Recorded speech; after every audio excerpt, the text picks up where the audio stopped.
नमस्कार, welcome to my YouTube channel.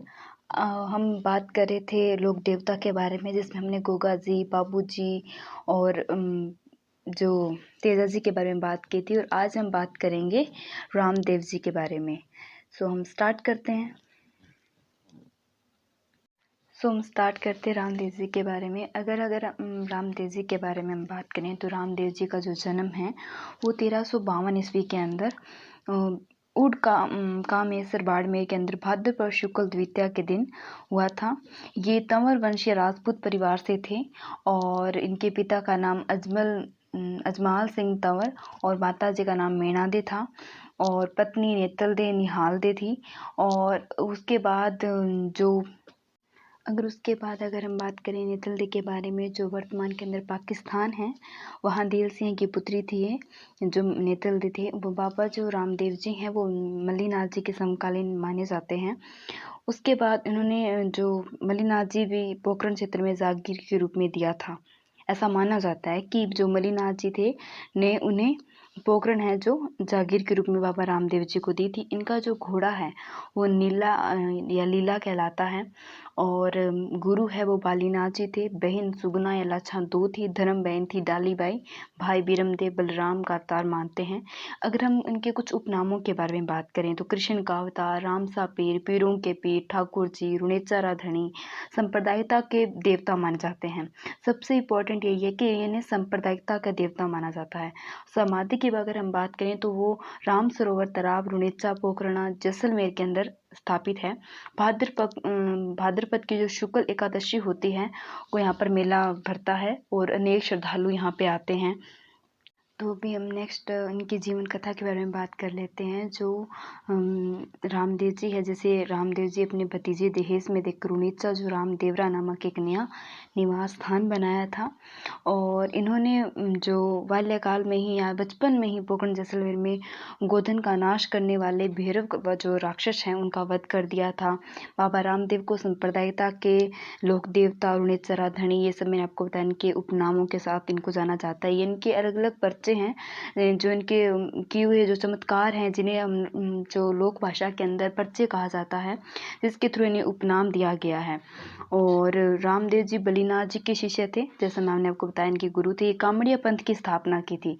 ये बहुत इंपॉर्टेंट है कि कामड़िया पंथ की स्थापना किसने की थी, तो रामदेव जी ने की थी। कामड़ जाति के जो लोग हैं वो इनके प्रिय भक्त माने जाते हैं। और जो रामदेव जी के जो मेले के अंदर जो कामड़ जाति की जो महिलाएं हैं वो 13 मंजीरों के साथ 13 ताली नृत्य करती है और ये हिंदू धर्म के प्रबल समर्थक रहे हैं।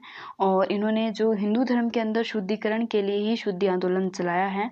और उसके बाद अगर हम कुछ रामदेव जी के बारे में अलग जीवन के चमत्कारी घटनाओं के बारे में बात करें, जिसमें मैंने आपको बताया कि पर्चा कहा जाता है।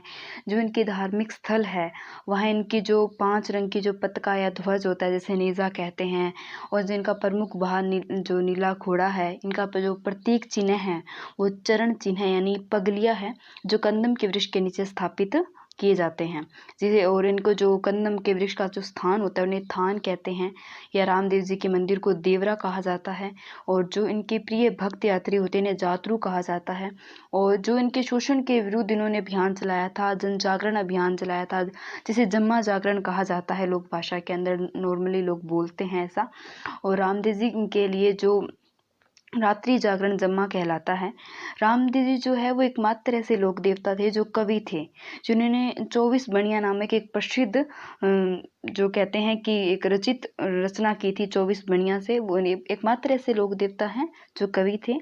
उन्होंने मेघवाल जाति की डालीबाई को अपनी धर्म बहन बनाया था, जो कि एक सांप्रदायिकता के जो संबंध में बहुत अच्छा उदाहरण हमारे सामने प्रस्तुत किया इन्होंने। अगर हम इसके बारे में आगे बात करें रामदेव जी के बारे में, तो जो रामदेव जी है वो जो रामदेव जी हैं उन्होंने जो इनके जो मेघवाल जाति के जो भक्त हैं वो निरीख्या कहलाते हैं, ऐसा कहा जाता है। और मंदिरों में कपड़े का घोड़ा बनाकर इन्हें अर्पित किया जाता है, इन्हें चढ़ाया जाता है। राम सरोवर पाल उनेचा में जहाँ इन्होंने समाधि ली थी, वहीं जो इनकी धर्म बहन है जो कि डालीबाई है, उन्होंने इनकी आज्ञा लेकर एक दिन पहले ही जल समाधि ली थी। डालीबाई के मंदिर में इनकी समाधि पास में समीप में ही स्थित है। और रामदेव जी की जो वास्तविक बहन है सुगनाबाई, जिनका विवाह पुंगलगढ़ के परिहार राव किशन सिंह के साथ हुआ था। और रामदेव जी की जो फड़ है वो बीकानेर व जैसलमेर में ब्यावले भक्तों के द्वारा मतलब बाँची जाती है या गाई जाती है। और रामदेव जी जो वंशज है या फिर जो इनके भक्त होते हैं, वो एक जो मृतक व्यक्ति होते हैं उन्हें दफनाते हैं। और उसके बाद अगर हम बात करें, और अगर छोटा राम देवरा जो कि गुजरात के अंदर स्थित है, उसके सिवा इसके जो इनके अन्य मंदिर है जहाँ पर मेले लगते हैं, उनके बारे में हम बात कर लेते हैं। जैसे बराठिया का मंदिर जो कि अजमेर के अंदर है, ये बर नामक स्थान पर स्थित है। ये जो बर में है वहाँ प्रति वर्ष है जो भाद्रपद शुक्ल एकादशी को मेला लगता है। सुरता खेड़ा चित्तौड़गढ़ के अंदर भी इनका जो मेला प्रथम से तृतीया तक भरता है। उसके बाद अगर हम मसूरी या जोधपुर के अंदर अधरशिला मंदिर, और अगर हम उसके बाद अगर हम बात करें इनके कार्यकलापों में, तो आश्चर्यचकित होकर मक्का से जो 5 पीर भिक्षा लेने के लिए राजस्थान आए थे, रामदेव जी ने भोजन करने का निमंत्रण दिया। जो पीर थे उनकी शर्त रखी कि हमें अपने ही बर्तनों में भोजन करना है, तो बर्तन मक्का में ही रह गए हैं। तो कहते हैं बाबा ने पीरों को सामने बैठाकर आंखें बंद करने को कहा और हाथ फैलाकर मक्का से पीरों के बर्तन मंगवाए, सामने रख दिए। ये देखकर 5 पीरों ने कहा कि हम तो पीर ही हैं बाबा, रामदेव तो पीरों के पीर है, इसलिए इनका नाम पड़ा कि पीरों के पीर। और उसके बाद अगर हम बात करें इनके जीवन के बारे में, हमने बहुत कुछ जान लिया है। और ये थे रामदेव जी के बारे में। अभी मैं आपको रामदेव जी की जो समाधि स्थल है वो मैं आपको दिखा देती हूँ। तो ये रामदेव जी का समाधि स्थल है। यहाँ पर हमारे जो लोक देवता है रामदेव जी, वो कंप्लीट होते हैं। So thank you. जय हिंद, जय भारत।